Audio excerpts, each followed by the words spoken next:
तो दक्षिण भारत के राज्य केरल की 140 सीटों को लेकर भी चुनाव आयोग की तरफ से घोषणा कर दी गई। अभी केरल में लेफ्ट का शासन है और देश में एकमात्र राज्य है केरल जहां लेफ्ट सत्ता में है।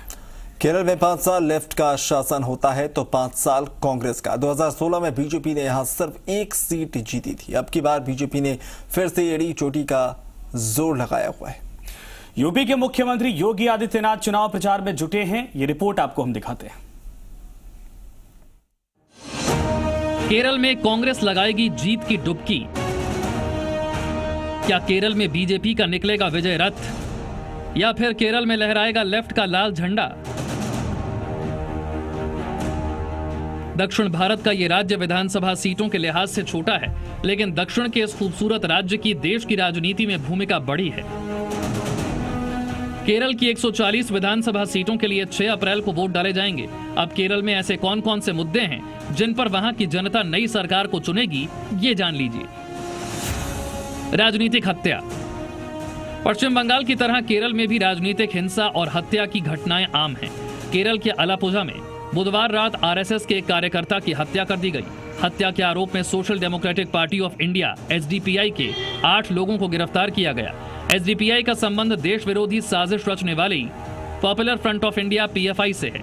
यह हत्या उसी जगह हुई जहां कुछ दिन पहले यूपी के मुख्यमंत्री योगी आदित्यनाथ चुनावी सभा करने गए थे। तब भी उन्होंने राज्य में देश विरोधी संगठनों को बढ़ावा देने को लेकर केरल की लेफ्ट सरकार के खिलाफ हल्ला बोला था। हाल ही में अपनी एक रैली के माध्यम से राष्ट्रीय स्वयंसेवक संघ के बारे में किस प्रकार के पोस्टरबाजी की थी। वे पोस्टरबाजी इस बात को साबित करती है कि उनकी मंशा भारतीय जनता पार्टी आरएसएस या फिर देश के लिए और केरल के प्रति किस प्रकार की है। हमें समय रहते इस प्रकार की साजिश के खिलाफ और जो साजिश का हिस्सा यहाँ की सरकार बन रही है। राजनीतिक हत्याओं को लेकर केरल का ट्रैक रिकॉर्ड बेहद खराब है। 2012 से 2019 तक 60 राजनीतिक हत्याएं हुई हैं। केरल में बीजेपी और आरएसएस के दर्जनों कार्यकर्ताओं की हत्या राजनीतिक कारणों से हो चुकी है। केरल को जीतने के लिए बीजेपी ने मेट्रो मैन ई श्रीधरन पर दांव खेला है। हाल ही में श्रीधरन बीजेपी में शामिल हुए। माना जा रहा है कि बीजेपी उनकी साफ सुथरी छवि के जरिए केरल की सत्ता पाना चाहती है। लव जिहाद। केरल के चुनावी मुद्दों में एक मुद्दा लव जिहाद भी है। यहाँ की सरकार लव जिहाद के नाम पर प्रारंभ की जा रही यहाँ की पूरी व्यवस्था को ध्वस्त करने की साजिश के खिलाफ आज तक कोई प्रभावी कानून नहीं बना पाई। लेकिन उत्तर प्रदेश के अंदर कुछ ही केस आए थे। लव जिहाद के खिलाफ एक सख्त कानून बना करके हम लोगों ने ऐसे तत्वों के खिलाफ कार्रवाई करना प्रारंभ किया है। जनवरी महीने में केरल के एक चर्च ने दावा किया था कि ईसाई महिलाओं को लव जिहाद के जरिए आतंकवादी गतिविधियों में धकेला जा रहा है।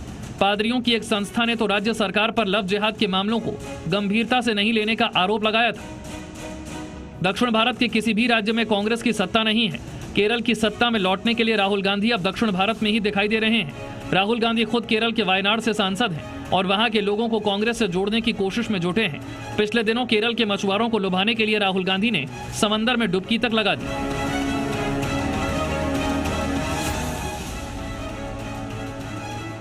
केरल ही वो राज्य है जहां देश में सबसे पहला कोरोना का मामला सामने आया था। अब 1 साल बाद भी संक्रमण की रफ्तार के मामले में केरल देश में दूसरे नंबर पर है।